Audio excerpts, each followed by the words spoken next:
isso aí, né, gente? Hoje aqui conversando sobre uma proposta desafiadora, tentar explicar ou tentar entender por que o crente sofre, né? E já vimos que isso é natural, porque todo cristão, ele é humano. Agora, essa questão, né? Porque a Bíblia fala isso, quando a gente professa a fé cristã, talvez a gente vá sofrer mais.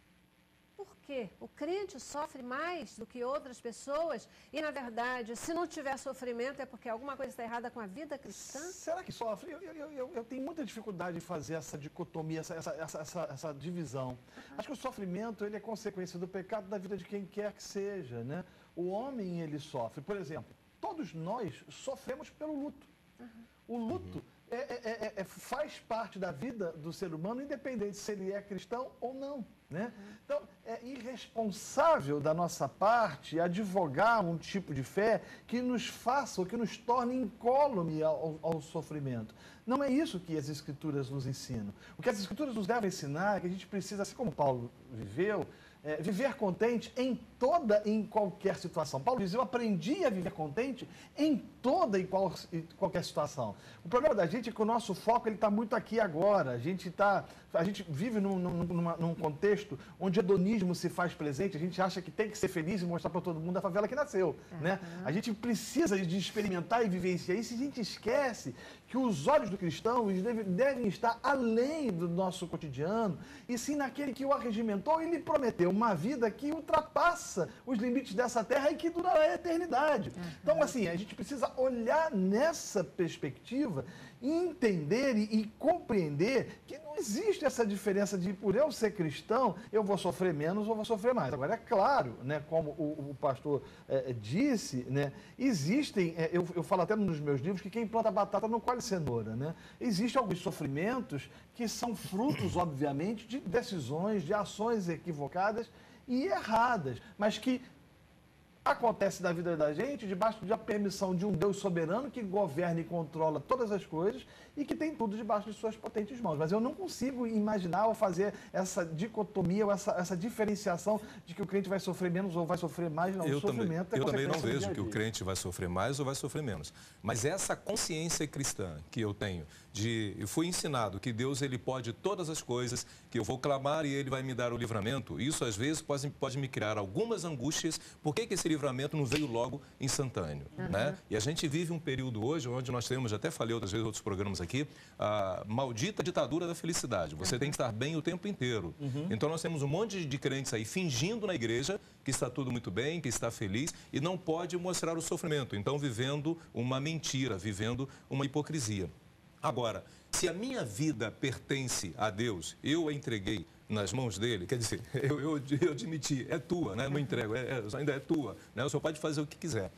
Deus pode criar até mesmo uma condição de sofrimento e todo sofrimento que Deus cria, ele tem um propósito.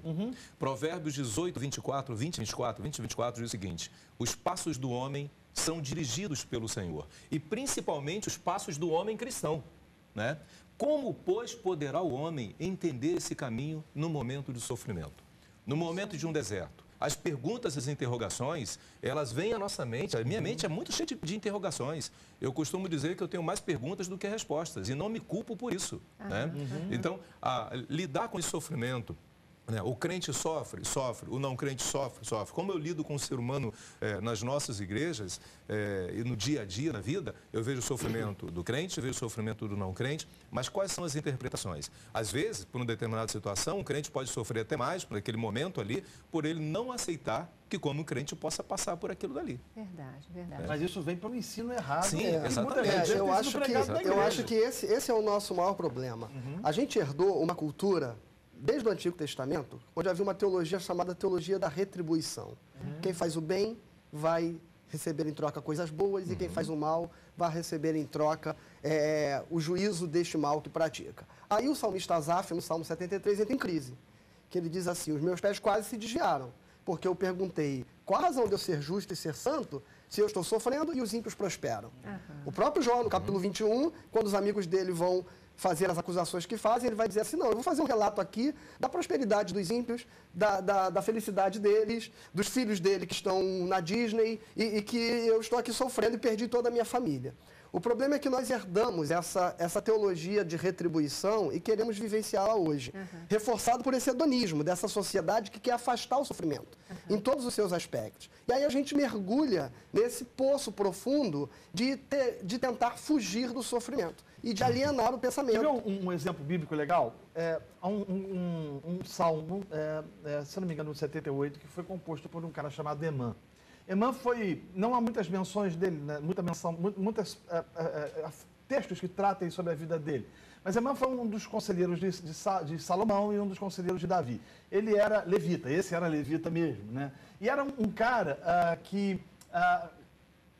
proeminente dentro do governo tanto de Salomão quanto de Davi. Mas ele narra a história dele dizendo o seguinte, né, parafraseando o texto, ele diz o seguinte: olha, durante toda a minha vida eu tenho pedido que o Senhor me cure, que o Senhor mude a minha história, e o Senhor não muda.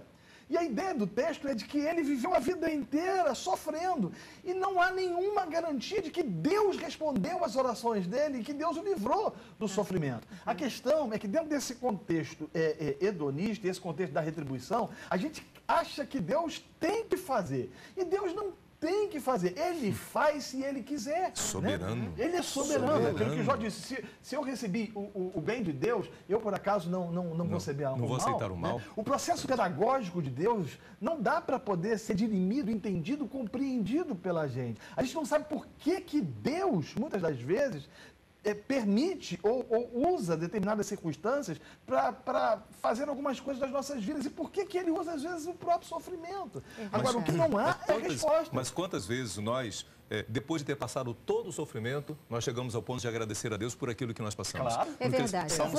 Vocês fizeram algumas colocações, só me permitam, né, porque eu acho que é bom a gente salientar um pouquinho, que elas são assim, elas são tão atuais, elas são tão da vida da gente, porque acontece muito, né, da gente poder dizer isso, não, mas espera aí, Deus, ele pode todas as coisas, ele faz o que ele quer, é isso, é aquilo, mas isso é bacana quando a gente diz para o outro. Quando chega a nossa vez, aí a gente vai dizer, mas espera lá, por que Deus está fazendo isso comigo? Que o salmista lá colocou também, né? Aí a gente vai dizer, peraí, poxa vida, mas eu estou aqui, eu sirvo ao Senhor, e Ele está me fazendo sofrer, cadê as promessas de Deus? Eu acho que o problema da humanidade começa quando ela tenta responder o porquê das coisas. Lá no Éden, o homem tinha que apenas descansar no prazer, e ele queria entender os porquês.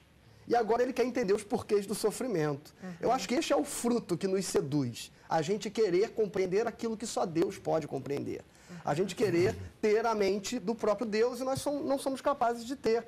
E a gente precisa entender que toda a criação, ela está debaixo desta mesma condição. Romanos 8, Paulo vai dizer isso. Toda a criação geme. As pessoas gostam de dizer que a natureza é a mãe natureza, né? O Filipenses tem uma frase que eu gosto muito, ele diz assim, não, a natureza é a nossa irmã decaída. Ela está tão caída no pecado quanto nós mesmos. Então, a inerência do sofrimento está aqui, está presente, ela é contingente.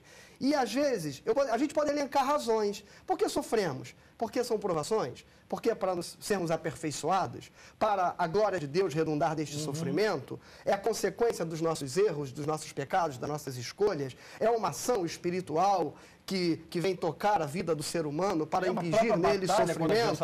Ou é apenas um sofrimento inerente? Tudo isto é causa, e todas estas causas de sofrimento estão nas Sagradas Escrituras. O problema é que, em momento algum, nós vamos encontrar Deus respondendo às pessoas objetivamente na sua condição individual.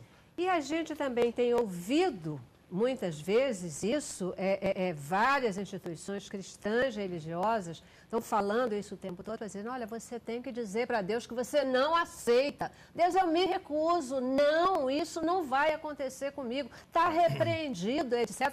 E é quase que dizendo assim, você tem que se insurgir contra Deus, porque se Deus está fazendo isso com você, isso não é a promessa de Deus. E aí? Isso é um falso evangelho que esse pessoal tem pregado.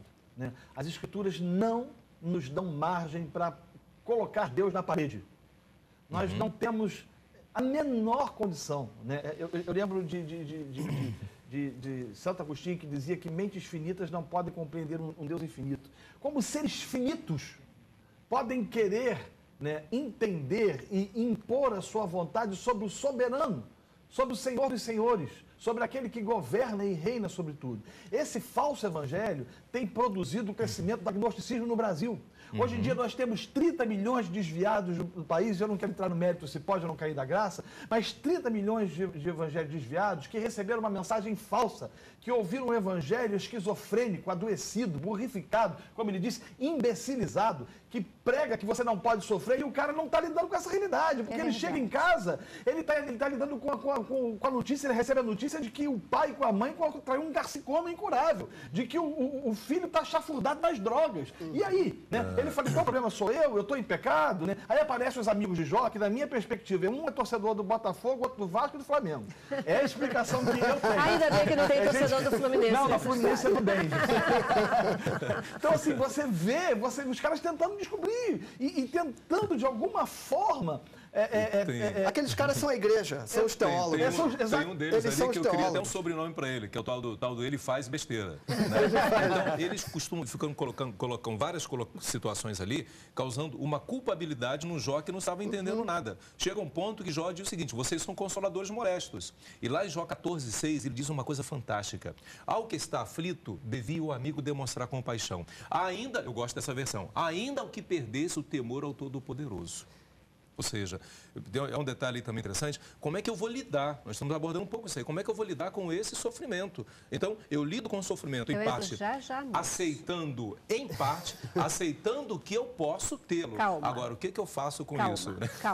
Calma. A gente vai já falar o que a gente faz com isso. Porque dentro do que vocês colocaram, né? E eu acho que essa teologia aqui, como vocês colocaram agora, tão perversa, ela nos afasta de Deus. Ela não nos aproxima de Deus. Se Jó não tivesse tanta intimidade com Deus, ele não resistiria. Ele ia dizer: que Deus é esse que promete e não cumpre? Cadê Deus agora que não está aqui junto comigo? Eu estou sozinho.